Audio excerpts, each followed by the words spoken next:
네, 안녕하세요 여러분. 사냥개미입니다. 오늘 영상에서는 실전 차트 공부 3편 삼각수렴 패턴에 대해서 알아볼 예정입니다. 1편에서 말씀드린 추세, 2편에서 말씀드린 채널과 더불어서 앞으로 올려드릴 영상은 제가 실전 차트 분석을 해보면서 느끼고 보았던 그리고 빈번하게 발생되는 요소들을 중심으로 설명을 드릴 예정이에요. 사실 투자라는 게 복잡하다고 보면 한없이 복잡하지만 또 간결하게 볼 수도 있거든요. 성공한 트레이더들도 각자들이 가진 무기 몇 가지만으로 성공적인 트레이딩을 했다라는 일화가 많습니다. 네, 여러분들께서도 제가 올려드릴 영상들의 내용을 한번 잘 숙지하시고 본인의 투자 스타일에 맞는 부분들을 취사 선택하셔서 투자를 하시면 좀 더 재미있게 투자를 하실 수 있으리라 생각을 합니다. 자, 그럼 바로 3편 삼각수렴 패턴 시작하도록 하겠습니다.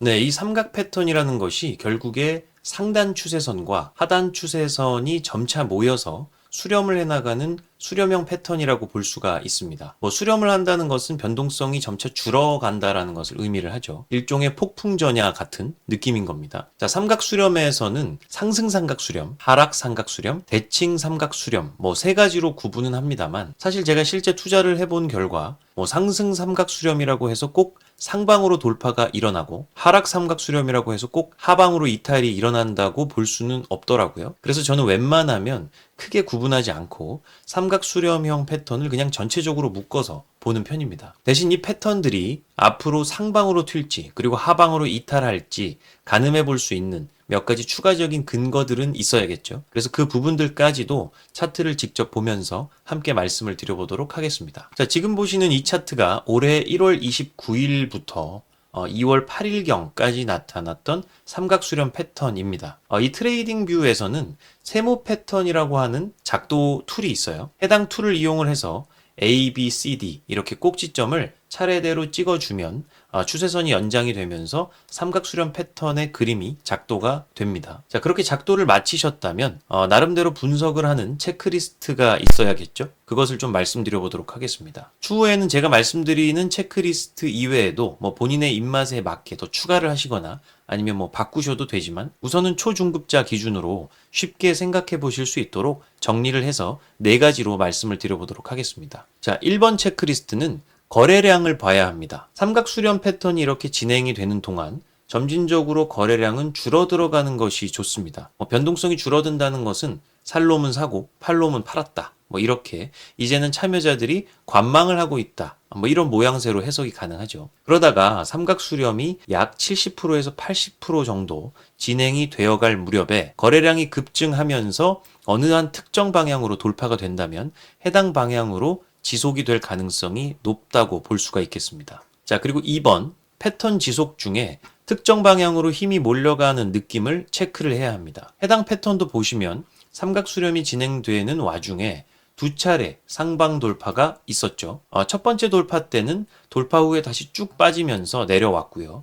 이 두 번째 돌파 때는 돌파 후에 리테스트가 일어났지만 삼각수렴의 상단 추세선 부근에서 다시 지지를 받고 반등을 하는 모습이었습니다. 결국 이 힘의 논리를 생각을 해본다면 상방 돌파가 수차례 일어나고 첫 번째보다 두 번째 돌파 때 이 저점이 높아지는 형태가 나타났기 때문에 앞으로는 상방으로의 움직임이 더 강해질 확률이 높다는 것입니다. 매수 우위의 시장으로 바뀌어 간다는 소리겠죠? 자, 그리고 물론 그 반대의 경우는 이 하방으로의 이탈이 수차례 일어나는 경우겠습니다. 그런 경우에는 리테스트가 일어난 뒤에 하락 패턴으로 이렇게 이탈이 일어날 확률이 높아진다는 말씀이고요. 자, 그리고 3번 돌파가 됐더라도 리테스트를 꼭 1회 이상은 확인을 해야 합니다. 돌파가 됐다고 해서 섣불리 여기서 매수 버튼을 누르시면 안 돼요. 돌파 후에는 꼭 다시 이 상방 추세선으로 회귀하려는 이런 리테스트 움직임이 일어날 확률이 매우 높습니다. 이건 제가 1편이랑 2편에서도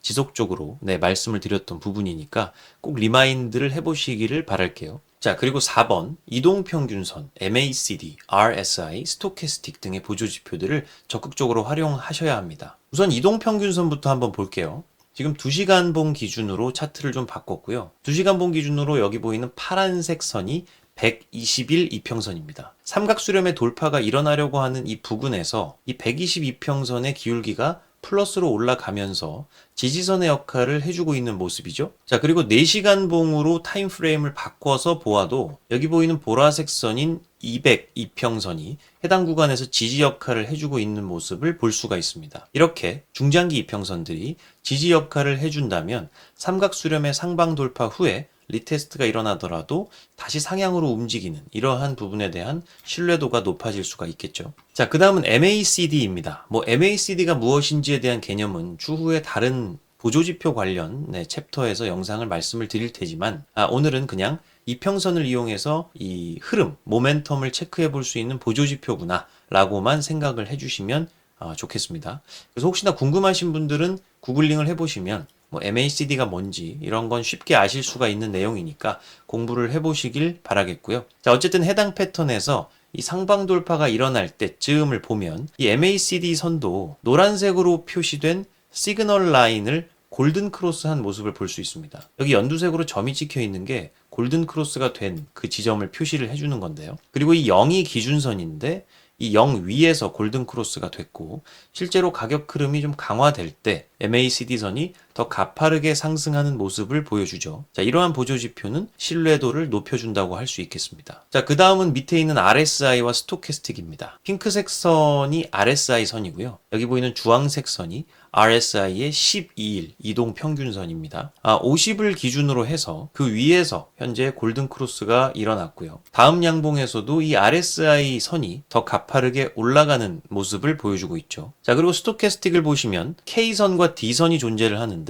연두색 선이 K선이고 회색 선이 D선입니다. 네, 상승을 준비하는 바로 이 양봉에서 역시나 K선이 D선을 골든 크로스하는 모습이 나타났습니다. 보통 이 삼각수렴, 상방 삼각수렴은 상방으로 갈 확률이 높고 하방 삼각수렴은 하방으로 이탈할 확률이 높고 대칭 삼각수렴은 50대 50이다 라고 이론적으로는 이야기를 합니다만 제가 시장 상황을 쭉 보고 차트를 보다 보니까 꼭 그렇지만은 않더라고요. 제가 말씀드렸던 이 1, 2, 3, 4번 체크리스트만 잘 기억을 하시고 실제로 삼각수렴 패턴이 나왔을 때 적용을 해보시면 좀 더 승률 높은 게임을 기대하실 수 있을 겁니다. 그리고 혹시나 트레이딩 뷰에서 직접 해당 보조지표들을 세팅을 하고 싶으신 분들은 이 트레이딩 뷰 차트 화면에서 위에 보이는 지표 메뉴로 들어가셔서 MACD를 검색을 하시고요. 거기서 가장 처음 나오는 Moving Average Convergence Divergence를 클릭을 하시면 여기 있는